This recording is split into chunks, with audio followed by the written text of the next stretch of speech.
Alors, comment le pays peut se sortir d'une telle crise, Éric Zemmour? La France doit-elle intervenir alors même que ses liens avec le pouvoir sont justement dénoncés par la Alors, manifestation? exactement. Alors, d'après les informations que j'avais cet après-midi, on me disait que Macron avait hésité, qu'il avait songé d'envoyer la marine française, une intervention militaire, puis qu'il s'était rétracté.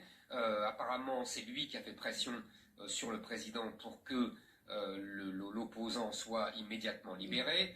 Donc, manifestement, la France va essayer d'apaiser, de tenir un discours justement d'apaisement, disant que ils soutiennent la jeunesse, que la démocratie est indispensable, un peu dans la ligne, vous savez, du vieux maintenant discours de François Mitterrand en 1989, disant que désormais il faudrait des régimes démocratiques dans tous les pays africains, et qu'il y avait plus la guerre froide, et donc on ne tolérerait plus.